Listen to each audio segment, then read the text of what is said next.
Imagine pulling up to your quiet suburban street, heart racing because your wife's life is hanging by a thread, only to find the ambulance blocked by a golf cart driven by the neighborhood's self-appointed queen. That's exactly what happened to Jack Harlan in the manicured hell of Willow Creek Estates, where HOA rules reign supreme over common sense. And oh boy, did that petty blockade backfire in the most gloriously chaotic way imaginable. Jack had always been the quiet type in Willow Creek, a veteran software engineer who kept his lawn neat, paid his dues on time, and avoided the HOA meetings like they were plague parties. But whispers spread like wildfire. Neighbors called him that shady recluse after a bogus rumor started that he'd been dodging taxes or something equally absurd. Jack heard it all, the sidelong glances at block parties, the snide comments on the community app, but he just smiled thinly and filed it away. Deep down, he was watching, waiting, piecing together the absurd web of control spun by Beatrice B. Kensington, the HOA president.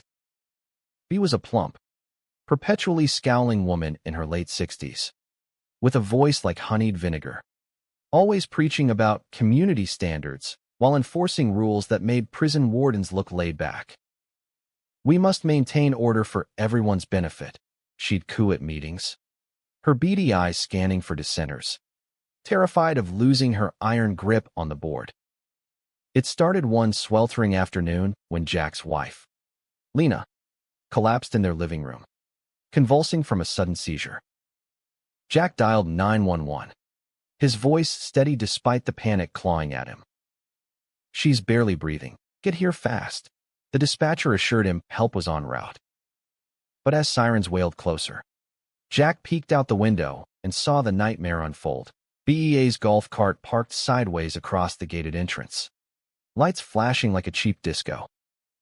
She stood there, arms folded over her ample bosom, lecturing the paramedics through the fence. "This is a private community. No unauthorized vehicles without board approval.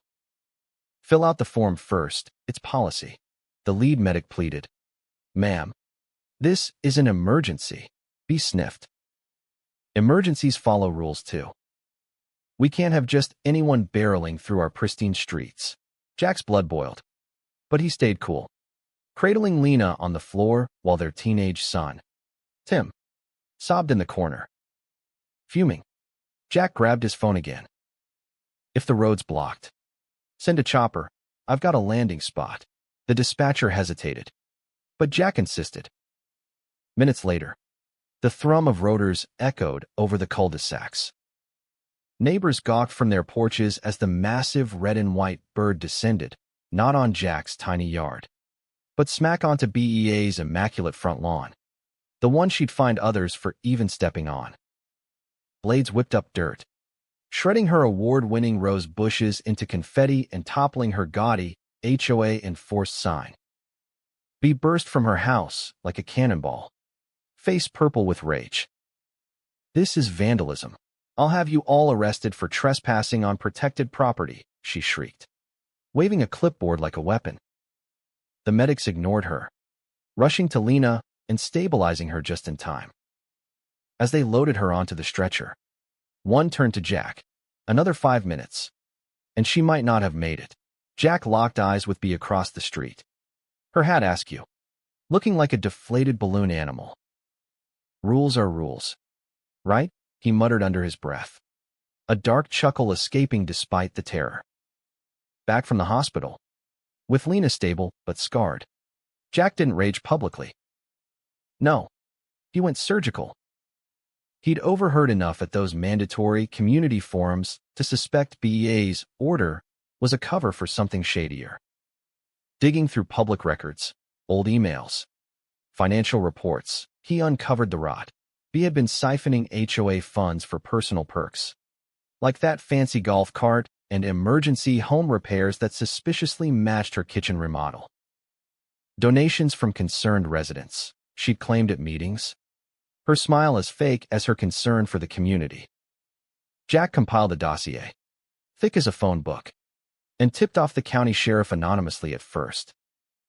But when B slapped him with the absurd $1,500 fine for unauthorized aerial disturbance, he went nuclear.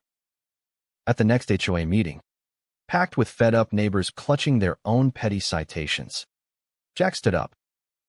"This isn't about a helicopter. It's about a woman who nearly killed my wife to protect her ego."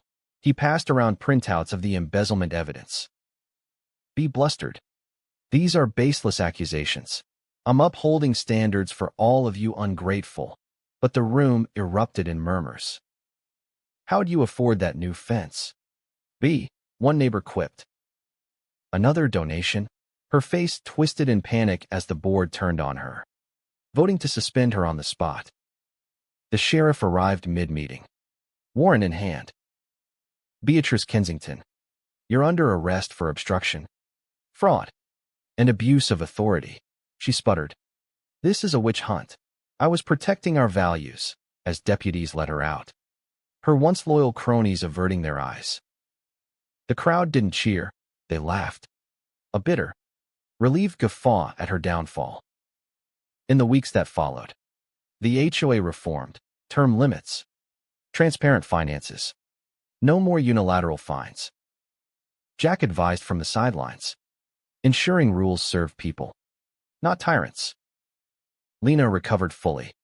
Tim started sketching again, and Willow Creek breathed easier, free from the suffocating grip of one woman's delusions. But tell me, was Jack the real villain for flipping the script? Or was B just a product of a system that lets petty dictators thrive? Who's truly at fault here?